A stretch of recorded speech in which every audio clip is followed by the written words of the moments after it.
என்னோட லைஃப்பில் 14 வருஷம் நான் கேரளாவில் தான் இருந்தேன். அங்கே தான் பிறந்து படித்து வளர்ந்து எல்லாமே.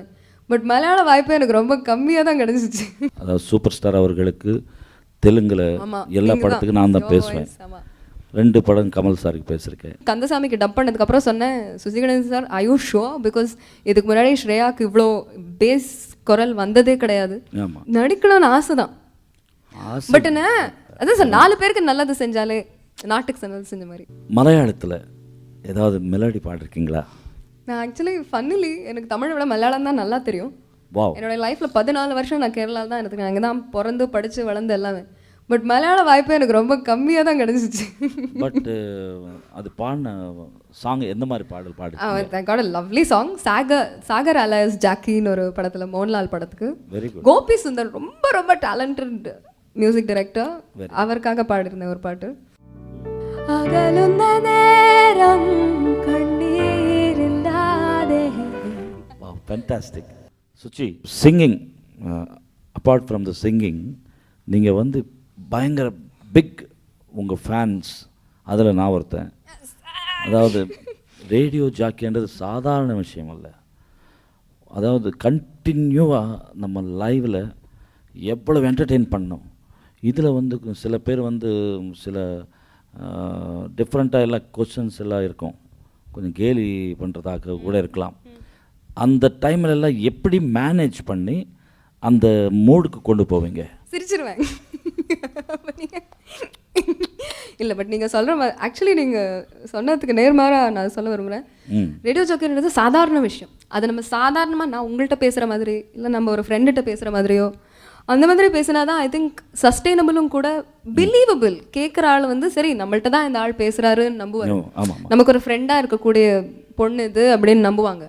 அவன் ரொம்ப ஸ்டைலாக ஸோ வாட்ஸ் அப் அப்படின்லாம் போட்டு பேசணும்னா சரி ஏதோ யார்கிட்டயோ பேசுகிறாங்க போல இருக்கு, நாமளும் கேட்டுட்டு இருக்கோம் அப்படின்ற ஒரு ஃபீலிங் தான் வரும் லிசனருக்கு. உடனே கலாட்டா பண்ண ஆரம்பிப்பாங்க.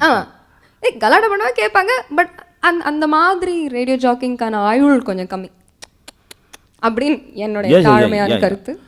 அது மட்டும் இல்லை, அதில் வந்து என்டர்டெய்னிங்கை கொண்டு போகிறது ரொம்ப கஷ்டமான ஒரு ஜாப். ஏன்னா அதில் வந்து எல்லாருக்கும் எல்லா பாட்டு பிடிக்காது, ஒவ்வொருத்தருக்கும் ஒவ்வொரு ஸ்டைல் சாங்ஸ் தான் பிடிக்கும். பட் அந்த டைமில் நம்ம கொடுத்ததில் அது பீக்காக இருக்கணும். அதை எப்படி கொண்டு போகணுன்றது தான் பெரிய கஷ்டமான ஒர்க்கு. இதை விட இன்னும் கஷ்டமான தொழில் என்னென்னா டப்பிங் சொல்கிறது. அதில் நானும் இருக்கேன். அதாவது சூப்பர் ஸ்டார் அவர்களுக்கு தெலுங்கில் எல்லா படத்துக்கும் நான் தான் பேசுவேன். 2 படம் கமல் சாருக்கு பேசியிருக்கேன். நீங்கள் இங்கே இருக்கிற டப்பிங் ஆர்டிஸ்ட் எல்லாம் ஒரு யூனியனாக தனியாக வந்து பேசிக்கிட்டு இருக்காங்களா? சுச்சி வந்து எங்களுக்கு வேலை வந்து ரொம்ப வீட்டுக்கு அமிச்சாச்சு எங்களை எல்லாம். இல்லை, என்னை பற்றி அப்படி சொல்ல மாட்டாங்க. இன்னும் சில பேர் இருக்காங்க ரொம்ப அந்நியாயத்துக்கு டப்பிங் மீட்டர் போட்டு தள்ளிட்டு இருக்காங்க, அவங்கள பற்றி தான் சொல்லுவாங்க. எனக்கு என்ன I think once in 4 months or 5 months ஒரு படம் டப்பிங் பேசுவேன்னா, அதுவும் ரொம்ப கஷ்டம். என் வாய்ஸ் ஒரு ஹீரோயினுக்கு இல்லை ஒரு கேரக்டருக்கு சூட் ஆகுதுன்றது ரொம்ப ரொம்ப கஷ்டமான விஷயம்.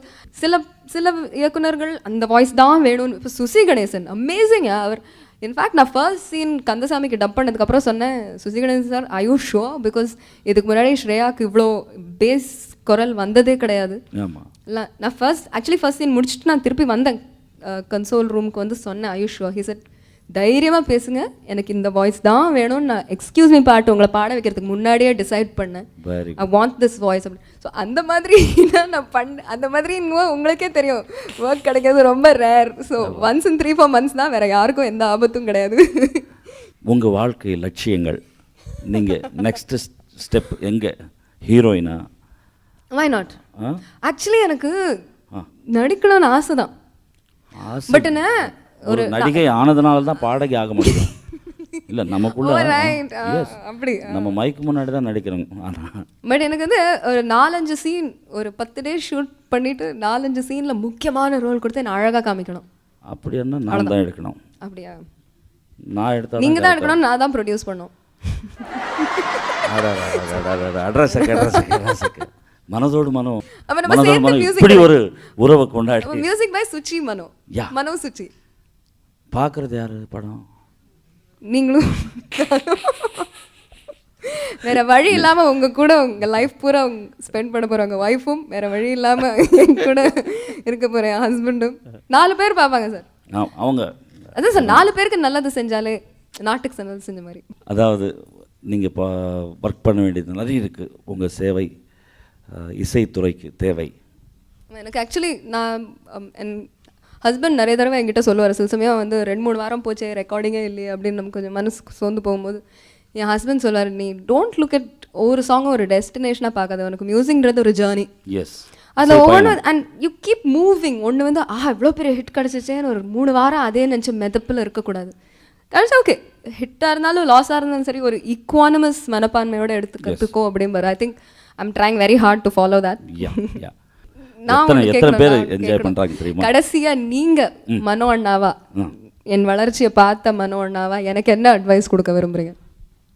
அதாவது நான் வந்து ஒரு 5 to 6 months முன்னாடி மேடை ஒரு ஷோவில் நம்ம 2 பேர் பாடும்போது உங்கள் வாய்ஸ் கல்ச்சரை விட இங்கே உட்காந்து நீங்கள் பாடின ஸ்டைல் ரொம்ப என்ஜாய் பண்ணேன்.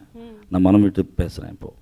ஏன்னா இது வந்து ஒரு இந்த 6-7 monthஸில் நீங்கள் எவ்வளவு கான்சன்ட்ரேட் பண்ணி உங்கள் ஸ்டைல் ஆஃப் சிங்கிங் மாற்றிருக்கீங்க. ஆமாம், வெரி குட். இது ரொம்ப நல்லா இருக்குது. இது நீங்கள் வந்து ஒரு இன்னொரு செக்மெண்ட் ஒரு 1 இயருக்கு மாற்ற வேண்டாம்.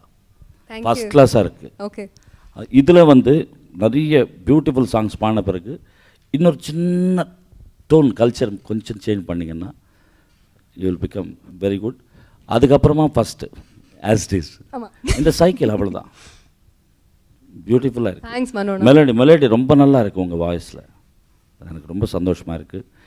நான் மட்டுமல்ல, மனதோட மனோ ரசிகர்கள் எங்கே கடல் கடந்து எந்தெந்த ஊரில் பார்த்துட்ருக்காங்களோ அவங்க எல்லாம் அப்ரிஷியேட் பண்ணிகிட்ருக்காங்க உங்களை.